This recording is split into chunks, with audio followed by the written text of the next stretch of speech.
നമസ്കാരം, എല്ലാവർക്കും ദിയാസ് കിച്ചൻ എരുമുലയ്ക്ക് സ്വാഗതം. ഇന്നത്തെ റെസിപ്പി വീട്ടിലുള്ള ചേരുവകൾ വച്ചിട്ട് വളരെ എളുപ്പത്തിൽ കർക്കിടകക്കഞ്ഞി എങ്ങനെ ഉണ്ടാക്കാൻ കണ്ടു നോക്കാം. അതിനായി ഒരു ബൗളിലോട്ട് 1/2 കപ്പ് നവരരി എടുക്കുന്നുണ്ട്. 1/2 കപ്പ് മുഴുവനോട് എടുക്കുന്നില്ല, 1/4 ഭാഗമാണ് എടുത്തേക്കുന്നത്. നവരരി ഇല്ലയെന്നുണ്ടെങ്കിൽ നമ്മൾ ചോറ് വയ്ക്കുന്ന തവിടുള്ള ഏത് അരി വേണമെങ്കിലും നമുക്ക് എടുക്കാം. അതായത് ഇപ്പം മട്ട റൈസ്, ഉണക്കലരി, പച്ചരി, പിന്നെ ഇവ ഒന്നുമില്ലെങ്കിൽ സൂചി ഗോതമ്പ് വെച്ചിട്ടും ഈ ഒരു കഞ്ഞി നമുക്ക് തയ്യാറാക്കാം. പക്ഷേ നവരരി എടുക്കുന്നതാണ് കൂടുതൽ നല്ലത്. ഇതിൽ ഔഷധ ഗുണങ്ങളും പോഷക ഗുണങ്ങളും ധാരാളം അടങ്ങിയിട്ടുണ്ട്. അതുപോലെ തന്നെ ബലക്ഷയം, ക്ഷീണം, വാതരോഗം ഇവയ്ക്കൊക്കെ നവരരി കഴിക്കുന്നത് വളരെ നല്ലതാണ്. അത്യാവശ്യം ഒരു വലിയ ബൗളിലോട്ട് ഇടാം. ഇനി അടുത്തായിട്ട് കുറച്ച് ഉലുവ ചേർക്കാം. 1 കപ്പ് നവരരിയാണ് എടുക്കുന്നുണ്ടെങ്കിൽ 1/4 കപ്പ് ഉലുവ ചേർക്കാം. ഞാനിവിടെ 1/2 കപ്പ് നവരരി എടുത്തിട്ടുള്ളൂ, അതുകൊണ്ട് 2 ടേബിൾ സ്പൂൺ ഉലുവയാണ് ചേർക്കുന്നത്. ഉലുവയിൽ ധാരാളം ഗുണങ്ങൾ അടങ്ങിയിട്ടുണ്ട്. അതായത് വെയിറ്റ് കുറയാനും, നമ്മുടെ ഹൃദയ ആരോഗ്യത്തിനും, ഷുഗർ ഒന്ന് കൺട്രോൾ ആവാനും, കൊളസ്ട്രോൾ കുറയാനൊക്കെ ഉലുവ കഴിക്കുന്നത് വളരെ നല്ലതാണ്. ഇപ്പോൾ 2 ടേബിൾ സ്പൂൺ ഉലുവ എടുത്തിട്ടുണ്ട്.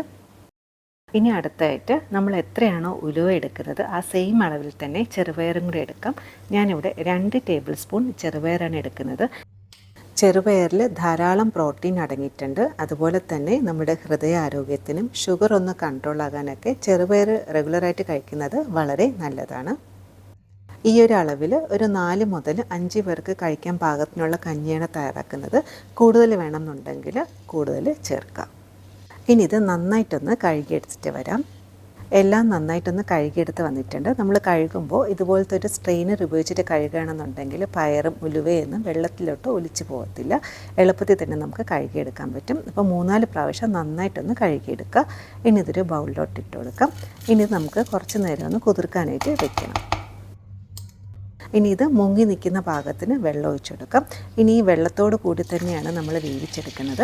അപ്പോൾ ഇതിൽ ചേർത്ത ഉലുവയും അതുപോലെ തന്നെ നവരരിക്കും കുറച്ചധികം വേവുണ്ട്. അതുകൊണ്ട് തന്നെ കുറഞ്ഞതൊരു 8 മുതൽ 10 മണിക്കൂർ നേരമെങ്കിലും കുതിർക്കാനായിട്ട് വയ്ക്കുക.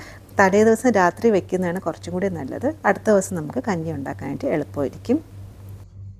കുതിർക്കാൻ വെച്ചിട്ട് ഇപ്പോൾ ഒരു 10 മണിക്കൂറായിട്ടുണ്ട്. അപ്പോൾ നമ്മൾ എത്രത്തോളം കുതിർക്കാൻ വെക്കുന്നുണ്ടോ അത്രത്തോളം നല്ലതാട്ടോ. അതായത് നമ്മളിതിൽ ചേർത്ത പയറും അതുപോലെ തന്നെ ഉലുവയൊക്കെ ചെറുതായിട്ടൊന്ന് പൊട്ടി വന്നിട്ടുണ്ട്. ഞാനൊന്ന് കാണിച്ചു തരാം. ഇതിപ്പോൾ പയറാട്ടോ, നോക്കുകയുണ്ടോ, ചെറുതായിട്ടൊന്ന് മുള പൊട്ടി വന്നിട്ടുണ്ട്. അതുപോലെ തന്നെ ഉലുവയും. അപ്പോൾ നമ്മൾ സാധാരണ പയറും ഉലുവയും കഴിക്കുന്നതിനെക്കാട്ടിലും മുളപ്പിച്ച പയറും ഉലുവയും കഴിക്കുന്നതിൻ്റെ ഗുണം 10 ഇരട്ടിയാട്ടോ. അതിൻ്റെ ഇരട്ടി ഗുണങ്ങളാണ് നമുക്ക് കിട്ടുന്നത്. ഇനി അടുത്തായിട്ട് ഇത് നന്നായിട്ടൊന്ന് വേവിച്ചെടുക്കണം. അതിന് വേണ്ടിയിട്ട് ഒരു കുക്കർ എടുക്കാം. അതിലോട്ട് നമ്മൾ കുതിർത്ത് വെച്ചേക്കുന്നത് വെള്ളത്തോട് കൂടി തന്നെ ചേർത്തെടുക്കാം.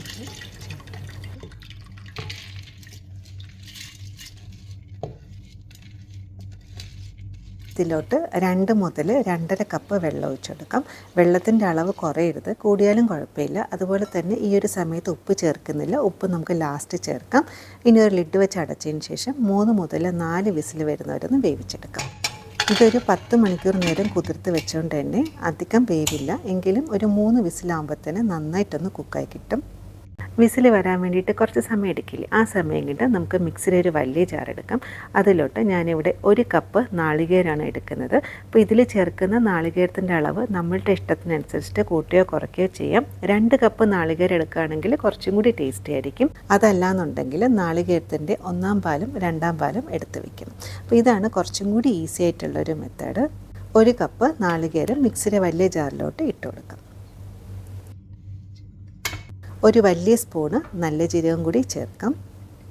ഇനി ചെറിയ ജീരകത്തിൻ്റെ കൂടെ ഒരു 3-4 ചെറിയ ഉള്ളിയും കൂടി ചേർത്താൽ കുറച്ചും കൂടി ടേസ്റ്റി ആയിരിക്കും. ഒന്നുകിൽ പയറൊക്കെ വേവിക്കുന്ന സമയത്ത് ചെറിയ ഉള്ളിയും കൂടി ചേർത്ത് വേവിച്ചെടുക്കാം. അല്ലാന്നുണ്ടെങ്കിൽ ഈ ഒരു സമയത്ത് ചെറിയ ഉള്ളി മിക്സിയിലൊന്ന് അടിച്ചെടുക്കാം. അല്ലാന്നുണ്ടെങ്കിൽ ലാസ്റ്റ് നെയ്യിലൊന്ന് വറുത്ത് ചേർക്കാം. ഇപ്പോൾ ഞാൻ നെയ്യിലൊന്ന് വറുത്ത് ചേർക്കുകയാണ് ചെയ്യുന്നത്. ഇനി ഇതിലോട്ട് കുറച്ച് വെള്ളം കൂടി ഒഴിച്ചിട്ട് നല്ല പേസ്റ്റായിട്ടൊന്ന് അരച്ചെടുക്കാം. അപ്പോൾ നമ്മൾ കഞ്ഞി ഉണ്ടാക്കുന്നതുകൊണ്ട് തന്നെ ഇതിൽ വെള്ളത്തിൻ്റെ അളവ് പേടിക്കേണ്ട, കുറഞ്ഞു പോയരുത്, കൂടിയാലും കുഴപ്പമില്ല. ഇനി നന്നായിട്ടൊന്ന് അരച്ചെടുത്തിട്ട് വരാം. ഇതുപോലെ നല്ല പേസ്റ്റായിട്ടൊന്ന് അരച്ചെടുക്കുക. കുക്കറിൽ 3 വിസിൽ വന്നപ്പോഴത്തേക്ക് ഗ്യാസ് ഓഫാക്കി അതിൻ്റെ പ്രഷർ പോകാനായിട്ട് വെയിറ്റ് ചെയ്തു. പ്രഷർ നന്നായിട്ട് പോയതിന് ശേഷം മാത്രമേ ലിഡ് ഓപ്പൺ ചെയ്യാവൂ.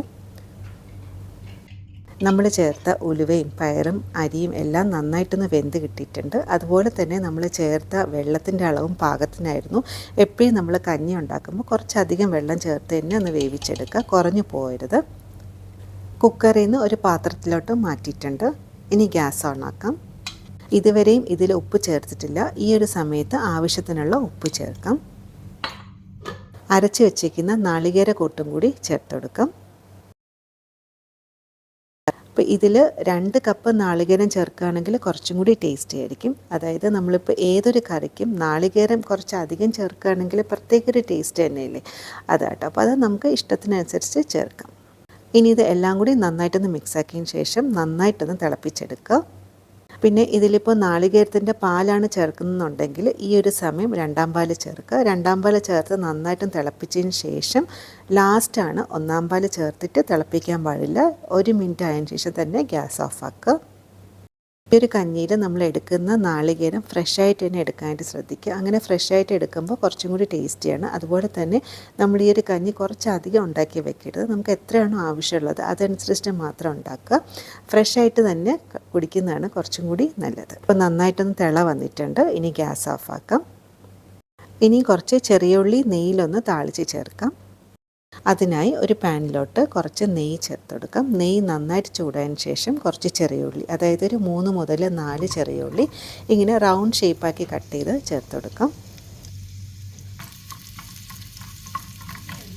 ഇങ്ങനെ ചെറുതായിട്ടൊരു ലൈറ്റ് ഗോൾഡൻ കളർ ആകുന്നവരെ നന്നായിട്ടൊന്ന് ഫ്രൈ ചെയ്തെടുക്കുക.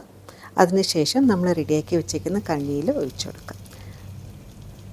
താളിച്ച ചേർത്തതിന് ശേഷം ഒരു 10 മിനിറ്റ് അടച്ച് വെച്ചിട്ടൊന്ന് റെസ്റ്റ് ചെയ്യാൻ വയ്ക്കുക. എന്നാലും മാത്രമേ ആ താളിച്ചതിൻ്റെ ഫ്ലേവർ കഞ്ഞിയിലോട്ട് ഇറങ്ങത്തുള്ളൂ. കർക്കിടക കഞ്ഞി റെഡി ആയിട്ടുണ്ട്. ഇത് വളരെ സിമ്പിളും അതുപോലെ തന്നെ വളരെ എളുപ്പത്തിൽ ഉണ്ടാക്കാൻ പറ്റുന്ന ഒരു കഞ്ഞിയാണ്. തലേദിവസം രാത്രി കുതിർത്ത് വെക്കുകയാണെന്നുണ്ടെങ്കിൽ അടുത്ത ദിവസം വളരെ പെട്ടെന്ന് തന്നെ നമുക്ക് ഉണ്ടാക്കിയെടുക്കാം.